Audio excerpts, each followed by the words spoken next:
Okay, so here is my review of the brand new Maglite XL200. I just got this today, and hopefully you can see that. XL200 came in a nice box. Got it off of a sporting goods store on Amazon. I don't remember which one offhand, but came in a couple of days, so nice fast shipping. Here's a look at it. I got the blue version, and come with the batteries, came with the 3 Duracells, but I put my rechargeables in there because they do hold up well in the Maglites. Alright, take it out.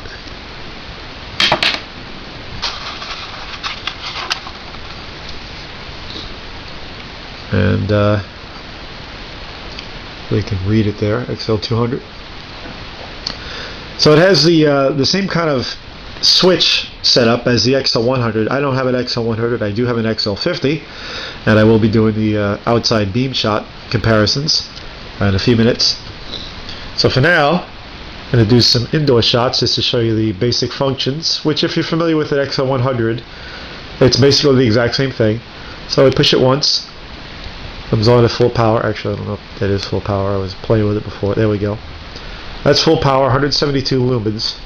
It's more of a flood beam, not so much of a spot, but it is definitely bright. Has excellent overspray. Lights up very well, as you'll see outside. And I mentioned outside in the outside test that it actually does throw further than the XL50, even though it's not rated to do so. It actually does, just because it's so bright. It actually does shine further. And I tested this out in a pitch black wooded area, so it definitely is the case. And as you saw, I dimmed down to like 4 lumens, I think that is. Really nice, excellent for the movies, or if you're just walking around the house at night, don't want to wake somebody up. And push it again, shoots back up to full power. The second one is again just like the XL50. You have the strobe. In this case, you don't have to have the whatever mode you want pointing up. You just do it anyway. So 2 clicks and changes the strobe rate. It's down to like once every second or so. It's about the slowest, I think. Slowly increase the speed. Turn it off. What I like about this also is when you dim it and you turn it off, then if you go to the strobe, it'll strobe at that brightness, and whatever brightness you set. Same for all the other modes too. Whether it's the signal mode or the SOS mode, you can actually adjust it while in the SOS mode. So I'm going to put it back up a little bit to full. The third mode, 3 clicks, 1, 2, 3. And that gives you the nightlight mode as soon as you turn it. Or put it on the table, because you get an idea of the brightness there. Dims down and just tap the table. Or you could just tap the light. Oops.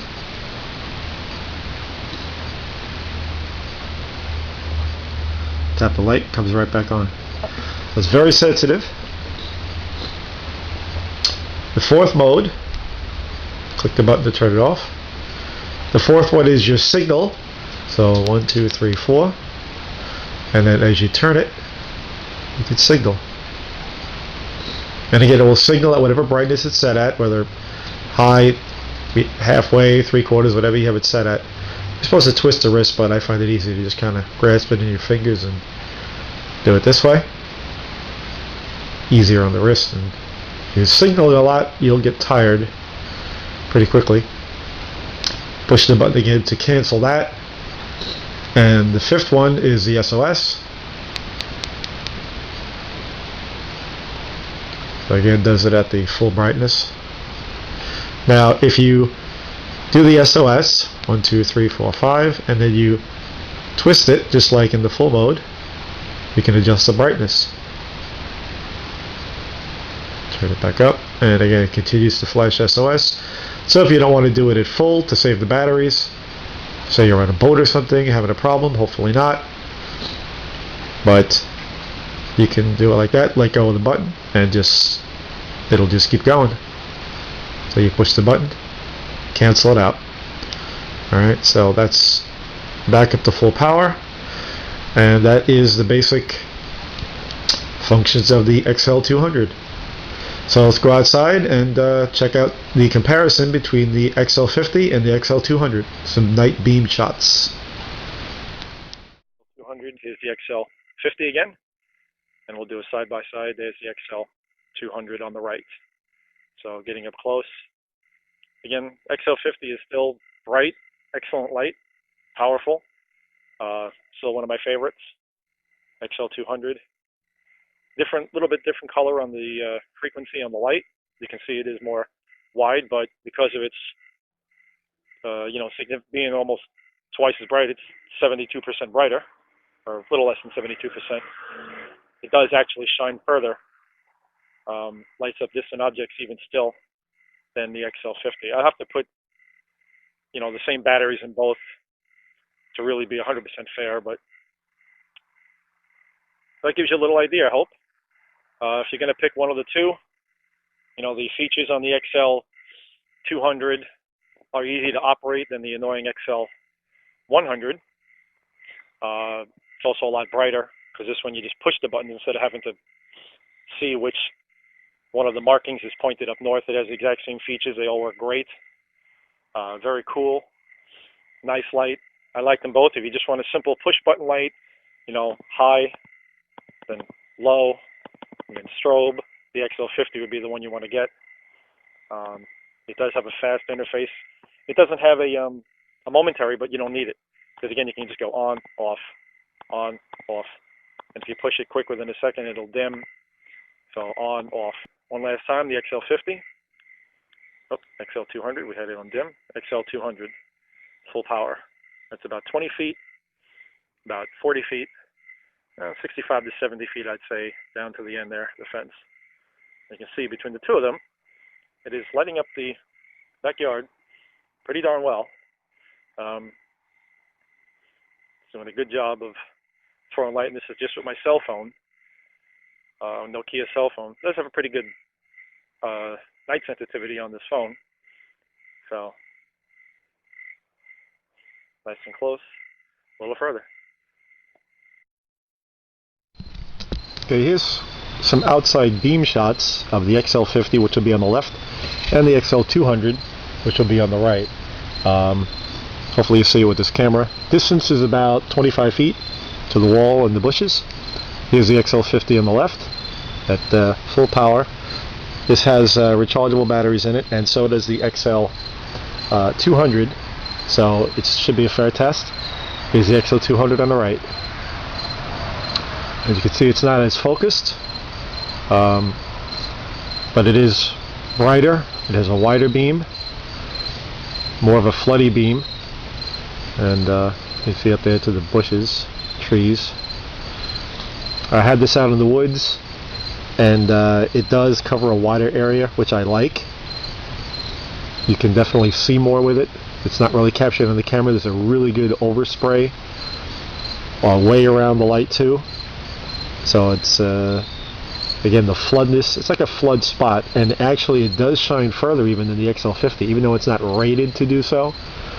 The XL50 is supposed to shine 145 meters, and the XL200 is supposed to shine 138 or 136, something like that. But the XL200 does go further. I tested it in a preserve where there was a lake, and there was a couple of islands at about 400 feet. And the XL50, they both lit up the grass on the island, but the XL200 did it better, and it actually did shine a bit further to some other areas, even further out, just because of the pure brightness of it, even though it's not as focused a beam. So again, there's full power on the right and the left, XL50 on the left, XL200 on the right. So the XL50 is still excellent, and there it is by itself. It's high and then low, no doubt about it. It's still good light, powerful, effective. XL200 by itself. And again, we can do the dimming all the way down, slowly back up. Very nice feature. Once you get good with it, you can just dim it as quickly as you could the XL200. Takes a minimum of practice. You know, a few dozen tries once you get used to it. And again, this is much brighter. You know, they have the focusing ability, but it's really kind of minimal, the whole focusing thing. Spreads it out a little bit. Probably focuses more evenly, actually, than the XL50. Very good, actually. There's no rings or anything. It just diffuses the beam. But it has a good enough flood in and of itself that, again, you can see, especially at distance, which is what I like. At distance, you can really see pretty well. I don't know if it's reaching those other trees there on the camera. Probably not too good. But this is just my digital camera. So, XL50 on the left, XL200 on the right. 172 lumens for the XL200. These are both using rechargeable batteries, both energizers, both charged. So it's a fair test. And the XL200 is definitely throwing out more power, more lumens, lighting up the area better. You know, the XL50 is more focused, but as I mentioned, the XL200 does even shine further. So very good. And I did test it against 160 lumen master, and the XL200 is rated at 172, and it was brighter. The lumen master actually had good energizer lithiums in it, and the XL200 still beat it in terms of the amount of light it threw. There's a dark wooded area a couple of miles from my house. I rode my bike there, and it really lit up this. I mean, it's very creepy there, I'll tell you. Overhanging trees, pitch black. You gotta have some light there. You gotta have some good, powerful lights. So I usually bring several with me when I'm there, and plus a couple of lights on my bike and a headlamp. So it is bright. I mean, it's dark there. You need a lot of light. So I shone it down the path, and it lit up further than any of the other lights did. So Maglite did a real good job. I would love it if they come out with an XL300. That's like maybe a 300 or 400 lumen light with all these features, and hopefully they'll fix some of the little issues with these things, like make the knurling better and have some accessories and a lanyard and anti-roll. But it's a great pocket light. I really love this one because, again, the dimming features great for, you know, low light applications in a movie theater. If you're just waking up, walking around the house, don't want to wake up a spouse or somebody else. Really fantastic, and lights up anything you need to see. So one last time, XL200 on the right, XL50 on the left.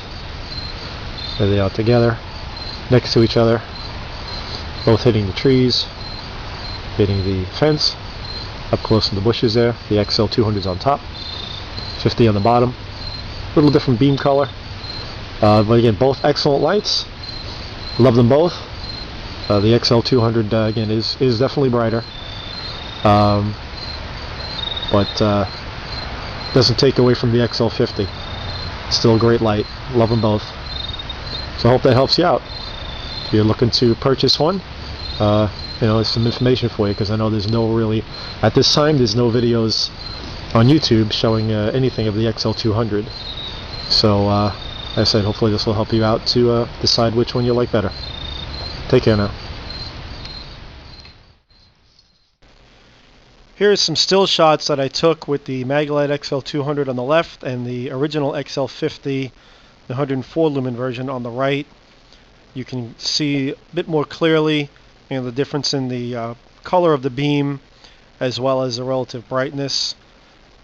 This is pretty much exactly as it looks to the naked eye.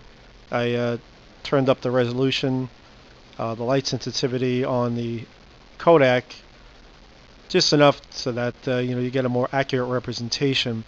This next two beam shots are the new XL50, the 139 lumen version with a more focused beam on the right, again with the XL200 on the left, and you can see that it does have that more focused beam, and it is throwing noticeably more light than the original XL50.